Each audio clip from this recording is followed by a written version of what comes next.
Assalamualaikum warahmatullahi wabarakatuh. Assalamualaikum warahmatullahi wabarakatuh. Nama saya Novel bin Muhammad Al-Idrus. Ya, Mar. Kebetulan saya dari Solo. Ya, Masya Allah. Habibana. La. Ad kursi. Ya, Habibana.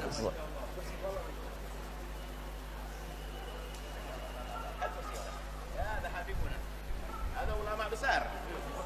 Ada ulama besar, ada min Solo, ada Habib Novel, astagfirullah. Ada tawaduknya ini. Kita hari ini belajar ilmu tasawuf. Kita hanya ilmu teori, prakteknya Habib Novel. Seorang alim duduk di belakang. Ayo. Kita masih belajar ilmu teori, ilmu tasawuf dengan Ibn Athaillah Sakandari. Akan tapi ada seorang alim besar, beliau seorang Habib, dzurriyyah Nabi, duduk di belakang. Ayo, kalah semuanya kita ini. Fadhal Habibana. Astagfirullah. Ya Habib, Masya Allah. Masya Allah, la ilaha illallah. Astagfirullah, astagfirullah. Wallah. Saya datang ini mau nanya sebetulnya. Astagfirullah, la abadan. Astagfirullah. Masya Allah. Iya, pertanyaannya sederhana. La ilaha illallah, la Habib, Masya Allah. Saya panggilnya Ustadz karena beliau Ustadz saya di pondok. Astagfirullah, astagfirullah. Jadi saya masuk pondok tahun 94 akhir, 95 awal saya diizinkan untuk lulus sama Habib Hasan Baharun almarhum. Kemudian beliau masih punya hutang sama saya. Malam ini sebetulnya saya mau nagih hutang. Jadi tahun 95 awal itu pernah janji sama saya, Habib kalau ke Blitar mampir nanti saya kasih telur puyuh. Ada kartu maksud? Ya, telur puyuh. Cuman di Blitar. Lah ini saya nagihnya ke Cirebon ini.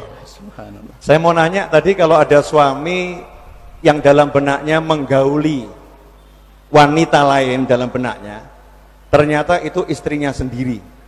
Termasuk zina atau tidak, Ustaz? Terima kasih. Masya Allah. Ada Habibuna. Ada luar biasa, Masya Allah. Hari ini kita nikmat kabir. Kedatangan beliau dikasih ilmu yang luar biasa. Setelah buah contoh tawaduknya beliau, Masya Allah. Kita malu. Harus dijawab pada ini. Masya Allah. Astagfirullah. Ahlan assalamualaikum habibana. Kaifalukum, Masya Allah. La ilallah. Kita tidak ngelihat lirin. Kita nolehnya agak susah, Habib. Makanya kita tidak noleh ke sini. Masya Allah.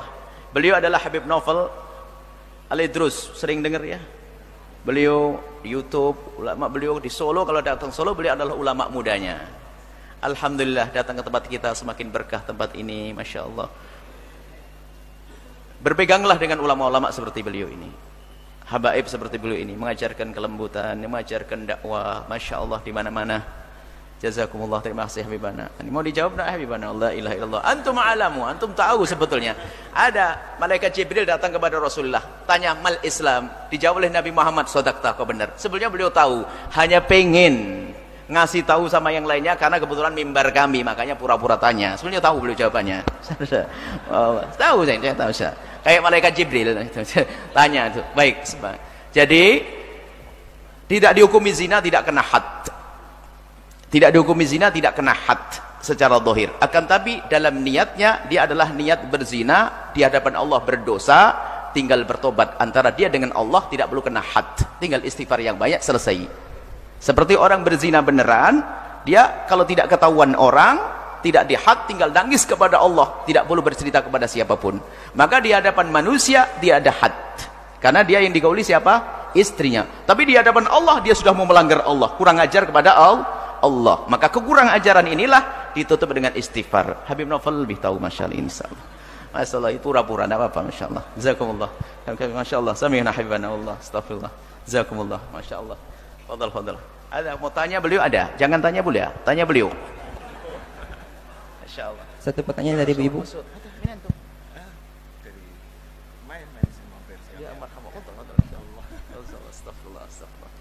Masya Allah.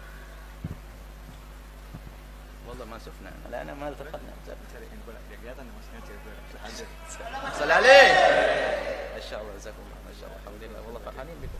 Alhamdulillah. Masya Allah, jazakumullah. Tahun 95. Hah? Zaman tawil. Nah, Masya Allah. Masya Allah. Wasil aulad. Hah? Banat sunnah. Assalamualaikum warahmatullahi wabarakatuh. Waalaikumsalam warahmatullahi wabarakatuh. Oh, untuk ke Buya. Ada Habib. Ya, dua-duanya. Waduh. Buya, saya bekerja di salah satu rumah sakit, di mana ada salah satu tugas saya pada saat ibu dan bayinya melahirkan, ada sesi foto ibu dan bayi. yang mana nanti fotonya itu akan dipajang di mading rumah sakit dan dikirim ke pusat. Bagaimana sikap saya apabila ada pasien yang akan saya foto dan pasiennya itu tidak mau menggunakan jilbab? Sebelumnya saya sudah meminta pasien tersebut untuk menggunakan jilbab dan pasiennya non muslim yang tidak menggunakan jilbab. Apakah saya harus menolak atau bagaimana? Karena nantinya kan foto itu akan dipajang dan dilihat oleh orang banyak. Terima kasih. Assalamualaikum warahmatullahi wabarakatuh. Urusan fikih tanyakan sama yang lebih afqah.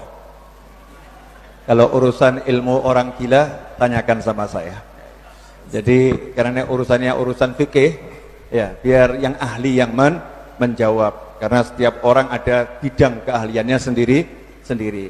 Tapi kalau urusan ilmu bab mumet-mumet, ya caranya tetap jadi orang gila sukses gimana gitu, boleh nanya sama saya. Makanya biar Buya yang menjawab. Betul. Allah, tawaduknya beliau itu, masya Allah. Bismillah, subhanallah. Jadi itu akan memindah foto yang membuka aurat ke tempat lain. Itu adalah program dosa. Anda tidak boleh ikut-ikut. Selagi Anda bisa menghindar, Anda wajib menghindar. Pertama, kalau Anda bisa menghentikan, Anda wajib menghentikan. Kalau tidak bisa dua-duanya, kalau tidak bisa menghentikan, paling tidak Anda menghindar. Kalau Anda tidak bisa menghentikan itu, Anda menghindar, jangan mau. Tapi kalau Anda menghindar juga nggak mau, Anda masuk wilayah dosa. Kalau sudah Anda menghentikan nggak bisa, menghindar juga nggak bisa, Anda tinggalkan tempat itu. Anda menghindar, ingkar. Karena akan menukil gambar yang membuka aurat, akan diekspos ke tempat lain. Apakah itu orang muslim atau non muslim? Sama. Sebab kita tuh melihat auratnya orang non muslim juga haram. Bukan berarti mentang-mentang foto telanjangnya orang non muslim boleh disebar, nggak boleh. Sama. Jadi seperti itu. Jadi Anda akan menukil gambar yang membuka aurat ke tempat lain, maka ini program yang tidak baik, maka Anda harus bisa menghentikan. Minimal kalau tidak menghentikan, Anda ingkar dari diri, Anda menghindar dari diri Anda sendiri, setelah itu terbebas dari dosa insyaallah. Hakata Habib insyaallah. Amin. La ilaha illallah. Barakallahu insyaallah. Jazakumullah. Allah rahani masyaallah. Hemat ta'id kama shallah. Jazakumullah. Kayaknya harus mendengar dari beliau ini. Mendengar dari beliau insyaallah. Beri waktu nanti. Baik, Afwan, karena masih ada waktu, kembali kami membacakan beberapa pertanyaan di sosial media. Yang datangnya dari Kamaludin dari Riau. Assalamualaikum warahmatullahi wabarakatuh. Buya, ibu dan ayah saya tinggal berdua saja di rumah. Setiap kali saya mengunjungi mereka, terutama ibu saya, beliau selalu mengeluh tentang ayah saya. Tak jarang ibu selalu menceritakan keburukan ayah dari sudut pandangnya. Saya hanya bisa diam. Pikir saya ibu hanya lelah. Tapi saya ingat, apakah ini termasuk ghibah?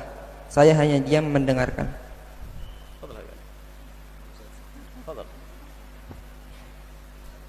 Ya, ini pertanyaan yang susah dijawab dari sudut pandang fikih. Saya akan jawab dari sudut pandang saya sepanjang yang saya tahu. Sebaik-baik menggunjing adalah menggunjing ibu dan ayahmu sendiri.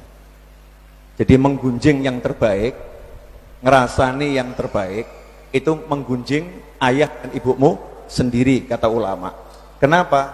Karena kalau nanti ternyata kamu menggunjing orang tuamu, maka dosa-dosa orang tuamu kamu ambil, kebaikanmu diberikan pada orang tuamu. Tapi jangan nawa itu, ya udah kalau begitu saya menggunjing orang tua saya. Artinya seburuk-buruknya menggunjing itu kan buruk ya. Tapi kalau menggunjing orang tua bagaimana? Menggunjing orang tua. Banyak kan anak yang menggunjing orang tua. Bapak saya begini, ibu saya begini. Itu enggak baik. Tapi itu menggunjing yang terbaik. Kenapa? Karena hasilnya kebaikanmu akan diberikan kepada orang tuamu, dosa orang tuamu akan diberikan kepadamu. Walaupun buruk masih tetap baik, tapi jangan menggunjing. Pertanyaannya kalau kebalikannya sekarang ibunya ngomongkan kejelekan bapaknya, ya ini namanya curhat. Ibunya curhat kesepian, ya ngeluh. Berarti anaknya ini posisinya jadi dokter nih. Dokter itu mendengar keluhan boleh, tapi ya anak hendaknya memberikan solusi sama ibunya dengan membela ayahnya. Caranya bagaimana? Caranya jangan menjawab. Kalau menjawab nanti ibunya marah, durhaka.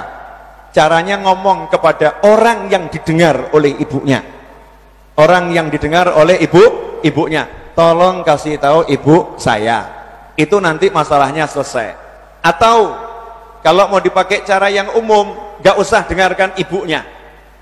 Ya, nggak usah dengarkan ibunya. Kalau memang gunjingannya itu saja. Bapakmu itu memang galak, bapakmu itu pelit, bapakmu ini nggak nyelesaikan masalah. Maka kalau ibunya menggunjing seperti itu, ngomongkan kejelekan bapaknya, maka langsung dialihkan. Ya, langsung dialihkan. Cara mengalihkan anak lebih paham.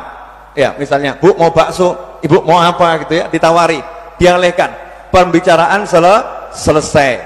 Yang ketiga, kalau mau agak sadis sama ibunya, ya mau agak sadis sama ibunya, amalkan yang diajarkan Habib Abdullah Haddad rahimahullah untuk orang yang menggunjing orang lain.